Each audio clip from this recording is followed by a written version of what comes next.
Amfanin istimna'i guda 6 na ban mamaki, illarsa ta ban mamaki da kuma ainihin hukuncinsa da halaccinsa a musulunci. Idan har kai saurayi ne to tabbas na san ka taɓa yin istimna'i, kana yi har yanzu ko kuma watakila kana da niyyar yi nan gaba. Sabida haka yana da matukar muhimmanci ka biyo mu zuwa ƙarshen bidiyon nan dan akwai abubuwa da yawa da zamu warware mu akan istimna'i da su baka mamaki da alfanu sosai. Da farko dai yin istimna'i ba haramun bane ko kaɗan, idan kuma har zaka yi jam'un cewa istimna'i haramun ne to jam'un yin jima'i ma kenan zai kasance haramun ne a wajenka. Abu ne mai saukin fahimta a nan. Misali, yin jima'i ba haramun bane idan kai da macen da Allah ya halatta ma kamar matarka, baiwarka ko kwarkwararka. A ɗaya gefen kuma idan kai jima'i da macen da Allah bai halatta maka ba to anan kuma jima'i ya koma haramun kenan. Shine a takaice ake cewa zina. To istimna'i ma haka ne. Akwai hanyar da idan kai shi ba haramun bane da akwai kuma hanyar da idan kai shi kan zama haramun din. Abin da yasa mutane da yawa ba sa bambance hakan shine istimna'i ba shi da suna na halacci da na haramci kamar yadda jima'i da zina suka bambance na haramci da na halacci din. Amma abin tambayar anan shine ta wacce hanyoyi ne istimna'i ya halatta ta kuma wacce hanyoyi ne ya haramta? Amsar tambayar anan ita ce duka hanyoyin haramcin da halaccin suna da yawa, amma kafin yin bayani akan su ina ga yafi kamata mu fara da faɗa muku amfanin istimna'i shirin da muka yi alƙawari. Wanda na shirin shine dan Allah ka yi mana like din bidiyon nan yanzu. Mun gode. Wanda na shirin shine yin istimna'i yana taimakawa wajen baka damar samun duk kusan alfanun da yin jima'i yake bayarwa ga jiki da lafiyar dan adam. Idan ka kalli wannan bidiyon nan mai taken abubuwa 5 da suke faruwa da azzakari da jikinka idan kai sama da sati 1 baka yi jima'i ba, zaka san muhimmancin alfanun yawan yin jima'i guda 5 na ban mamaki ga lafiyarka. To duk wa'annan alfanun 5 da muka bayani a bidiyon zaka yi samun su ta hanyar yin istimna'i. Abin da yasa hakan shine yin istimna'i da jima'i suna aiki kusan ɗaya ne wajen sa fitar maniyyi daga jikinka, wanda fitar da maniyyi ne yake kawo kusan dukkan alfanun da muka bayani akai. Sannan istimna'i shine kusan hanya mafi dacewa, sauki da kuma tafkaniya ga wa'anda ba su da matar yin jima'i wajen samun jin daɗin jima'i da biyan buƙatar jima'i ba tare da fargabar kamuwa da cututtukan da suke yaduwa yayin jima'i ba, samun zunubi mai yawa ko asara mai yawa. Idan kai istimna'i baka da fargabar zunubi da asara ta kamar wanda yayi zina, kuma za ku samu kusan alfanu da jin daɗi ɗaya ne. Amma ka sani ba tunzura ko baka shawarar ka dinga yin istimna'i muke ba, kawai dai muna sanar da kai ilimi ne, kuma ko da zan baka shawarar yin istimna'i zan baka ne akan ka tabbatar da kai shi ta hanyoyin da ya halatta, wanda za mu yi bayanin su nan gaba kaɗan.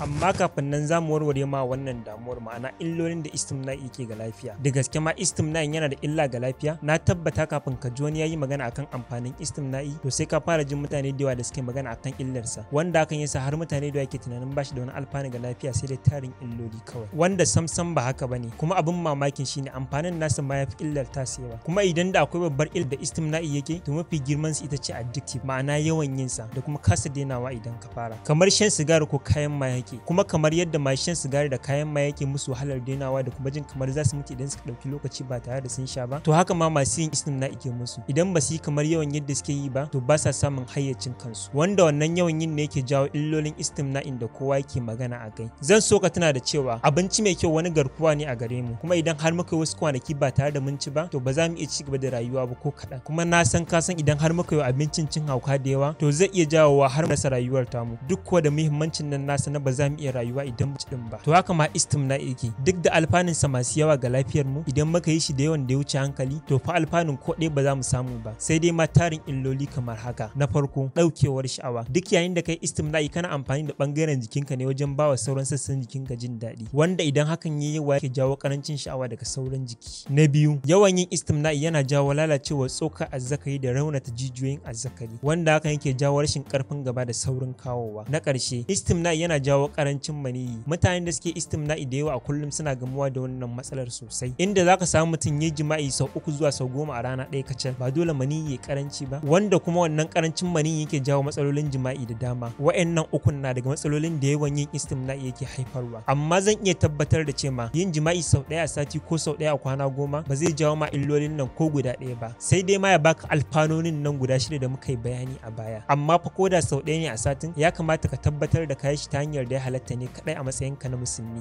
wanda hanyoyin da istimna'in ya halatta su ne kamar haka. Hanya ta farko da ya halatta shine ka sa matarka ta yi ma istimna'in, wasa da hannayenta a zakarinka wajen sa kawowa. Yawanci masu aure suna hakan yayin da matan su jinin haila. Hanya ta biyu da yin istimna'i ya halatta ita ce halin rashin lafiya. Samari da yawa da ba sa yin zina ba kuma sa yin mafarkin jima'i sukan gamu da lalurar taruwa da tattarewar maniyyi a marar su, wanda hakan ke jawo rashin lafiya mai tsanani, wanda ko asibiti aka je sau da dama suke ba da shawarar mutum ya yi istimna'i saboda da tseratar da lafiyarsa. A wasu lokutan ma wasu asibitocin kan yi amfani da na'urorin istimna'i wajen yi wa mara lafiyar da baya hayyacin da zai iya yi da kansa duk don kiyaye lafiyar tasa. Wayannan su ne hanyoyi biyun da malamai suka bayanin halaccin istimna'i a kansu. Amma wasu malaman da mutane na ganin da mutum ya je ya yi zina gwara ya yi istimna'i da kansa. Amma mu matsayin ma'anan shine babu gwara a wajen aikata zunubi. Fatan Allah ya samu dace.